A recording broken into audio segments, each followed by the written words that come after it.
Hey guys, welcome to OBC Academy. This is Sushant sir, and today's topic is statutory corporation. In the last video, we discussed about departmental undertaking and what is public sector, private sector, and different varieties in the public and private sector. Okay, without further ado, let's start this topic. But first of all, and there is a second of all and third of all. First of all, make sure you subscribe our channel so that every time we upload new videos, you'll get instant notification. Simple. And second of all, not only subscribe, share with your friends so that this video may be helpful for them also. Okay, statutory corporation. What is that? What is statutory corporation? It's a public corporation or public companies, or either it's maybe sometime enterprises, which is bought by a special act in the parliament. This line is very important. Remember this again. I'm saying it again. It is brought by special act of parliament. This act is defined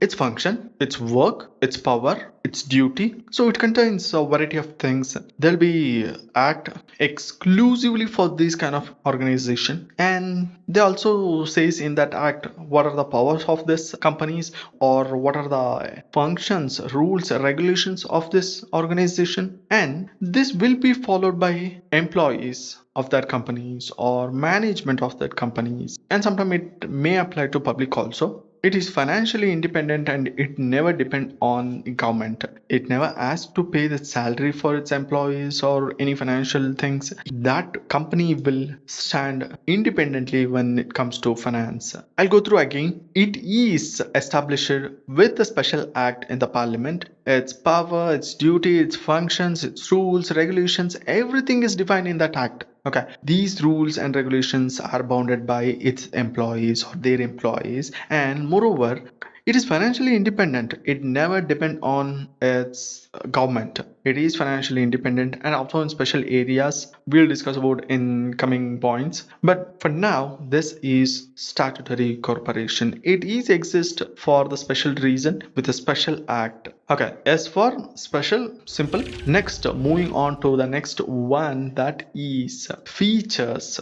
Okay, the first feature is statutory organizations or corporations are created based on the act. Like I said just now, it has a separate special act which also defines goals, powers, and functions of that organization or that company. That is the first feature. Moving on to second feature, government own these type of organization entirely. In this, government has a full charge of financial matters. That means it will not give money to this organization. It has a right to check the earnings or right to check spendings of this organization. At the same time, government has to bear losses when it occurs in this organization. We'll discuss about earnings in a few points. And moving on to the next feature, this type of organization has a separate legal existence that can be sued or that can own a property. That organization can sell property or it can own property in its own name. That's why it is called as a separate legal entity. You can enter to a contract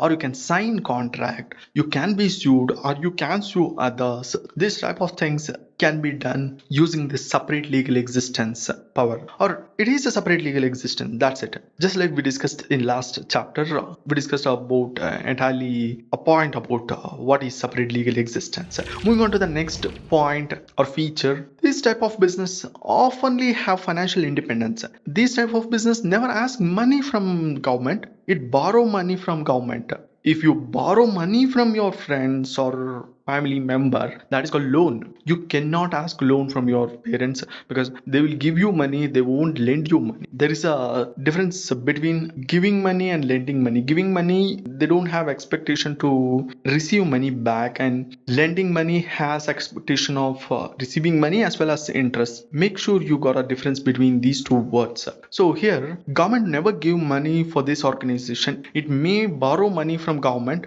and it may make money from selling goods or services for general public. It has a complete power regarding financial activities, like I said in meaning, but they has to show the records to the government. They cannot simply spend money just like that. Okay, moving on to next point. Statutory organizations or corporations are exempted from accounting or audit by government department.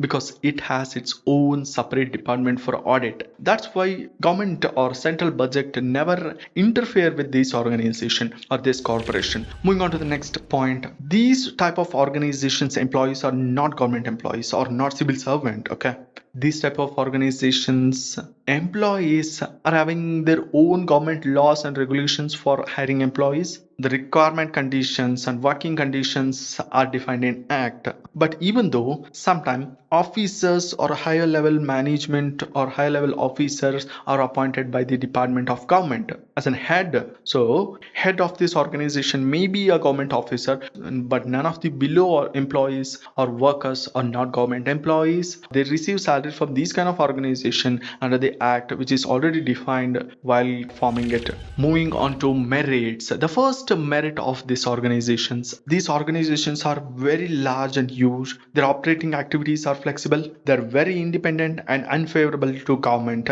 They won't do favorable activity for the government. They have their own rules and regulations which is defined in act, so they're very independent from the government.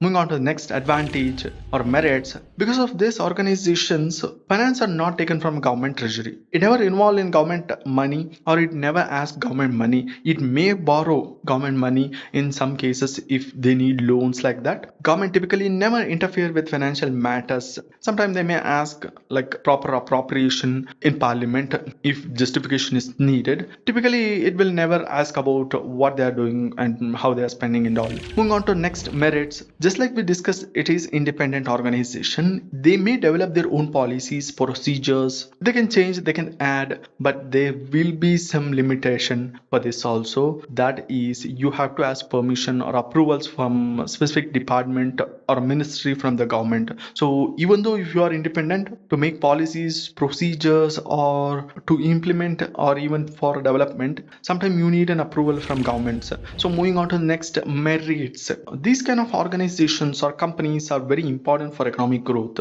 It utilizes government power with private initiatives, so it's always help for government. These are the merits. And moving on to the demerits of this organization, that means limitation. There is a general saying for statutory organization, there will be lack of operational flexible because all activities are given by government in the set of rules, regulations, so there will be very less flexibility in operation. Next disadvantage, in order to take some important decisions or if you are involving in a large sum of amount, government as well as political leaders will interfere in these kind of huge money transactions or huge decisions which has to be taken. So however, even though government and political parties are never involved in this kind of organization, but indirectly large some business time or large decisions they may involve. Again, this may limit their flexibility. Okay, moving on to the next disadvantage. Whenever organizations are directly dealing with public, there will be a lot of corruption. So corruption will be exist when it directly linked to public, general public. When you're selling goods and services to general public, there will be a lot of corruption. Again, this will be the major disadvantage for this kind of organization. Moving on to next